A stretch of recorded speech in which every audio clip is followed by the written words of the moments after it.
എനിക്ക് എൻ്റെ ആവശ്യത്തിനനുസരിച്ച് പോകാൻ കുറച്ചും കൂടി കംഫർട്ടബിൾ ഉള്ള ടൈം ആയതുകൊണ്ട് ഞാൻ അതിൽ കൂടെ വരുന്നുണ്ട്, നിങ്ങൾ താഴെ വരും. ഇതായിരുന്നു സിമ്പിൾ സംഭവം.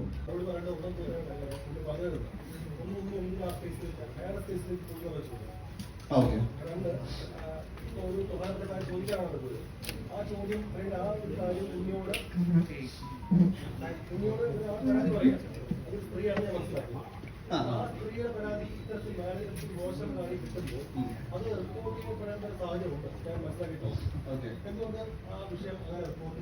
അതല്ല അമ്മയിലുണ്ടെന്ന് പറഞ്ഞു. ആ വ്യക്തിയുടെ ഭാഗത്ത് ഒരു പ്രശ്നം ഉണ്ടായി എന്ന് മനസ്സിലാക്കുന്നു.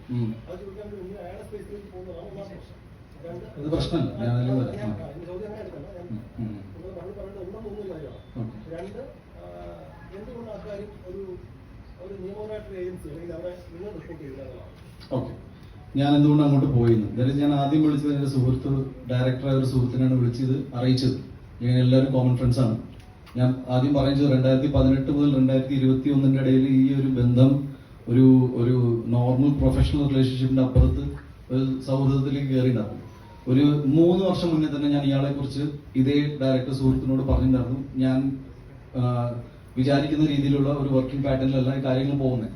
ഏകദേശം 2 മാസം 3 മാസം മുന്നേ തന്നെ ഞാൻ പുള്ളിയോട് പറഞ്ഞിരുന്നു, ഇനി അങ്ങനെ നിങ്ങൾ നിങ്ങളുടെ ജോലി സംബന്ധമായ തിരക്കിലേക്ക് പോയിക്കോളൂ, എന്റെ കാര്യങ്ങൾ നോക്കാൻ ഞാൻ മാനേജ് ചെയ്തോളാം.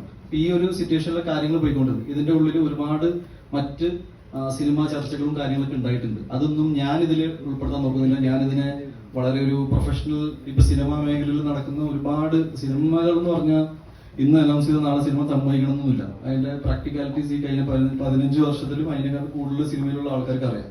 സിനിമ തിയേറ്ററിൽ ഇറങ്ങിയ സിനിമയാണ്, അതുവരെ സിനിമയില്ല. കറക്റ്റ് അല്ലേ?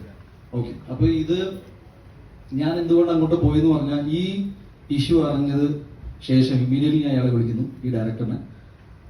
എൻ്റെ സുഹൃത്തായ ഡയറക്ടർ നമ്മുടെ വിപിൻ കുമാറിനെ വിളിക്കുന്നു. ഇവർ തമ്മിൽ സംസാരം ഉണ്ടായി. തിരിച്ചെനിക്ക് ഡയറക്ടറിനെ കോൾ ചെയ്തു. He is very sorry about it. പക്ഷെ ഞാൻ പറഞ്ഞു, അത് വിപിൻ, നിങ്ങളോട് സോറി പറഞ്ഞിട്ട് കാര്യമില്ല. ഞാൻ വ്യക്തിയോട് പുള്ളി ഒരുപാട് കാര്യങ്ങൾ പറയേണ്ടിയിരിക്കുന്നു. ഇയാളുടെ സാന്നിധ്യത്തിൽ ഇയാളെ മീറ്റ് ചെയ്യണമെന്ന് ഞാൻ തീരുമാനിച്ചിട്ട്, ഒന്ന് ഈ പറഞ്ഞ ഫ്ലാറ്റ് എന്ന് പറഞ്ഞാൽ നിങ്ങളെ സംബന്ധിച്ച് ഞങ്ങൾ മേപ്പടിയാൻ്റെ കഥ എഴുതിയതും അങ്ങനെ ഷഫീഖിനെ സന്തോഷം ചെയ്തതും ഒക്കെ ഞങ്ങളുടെ ഒരു റൈറ്റിംഗ് സ്പേസ് ആയിട്ട് കാണുന്നത്. അതൊരു പുള്ളിയുടെ ഫ്ലാറ്റും കൂടിയല്ല, അതൊരു റെന്റഡ് ആണ്. റെന്റഡ് എന്ന് പറഞ്ഞാൽ ഇത് ഞങ്ങൾ എല്ലാവരും കോമൺലി യൂസ് ചെയ്യുന്ന ഒരു ഫ്ലാറ്റ് ആയിട്ടാണ്, റൈറ്റിംഗ് സ്പേസിനൊക്കെ ആയിട്ട്. എനിക്ക് എൻ്റെ ആവശ്യത്തിനനുസരിച്ച് പോകാൻ കുറച്ചും കൂടി കംഫർട്ടബിൾ ഉള്ള ടൈം ആയതുകൊണ്ട് ഞാൻ അതിൽ കൂടെ വരുന്നുണ്ട്, നിങ്ങൾ താഴെ വരും.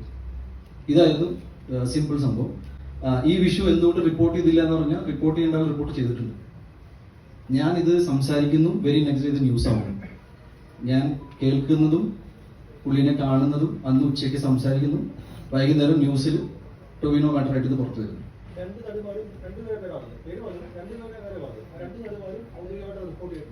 അതെ, ഒരാള് എനിക്ക് തോന്നുന്നു FK-യിലും ഒരാൾ അമ്മയിലും. രണ്ട് വിഷയമാണ് ഞാനുമായിട്ട് ബന്ധം. രണ്ടാമത്തെ ഇഷ്യൂ വേറെയാണ്. ഞാൻ പറഞ്ഞു വന്നത് ഒരു സെയിം ഒഫൻസ് പോലെ, എനിക്ക് അറിയില്ല.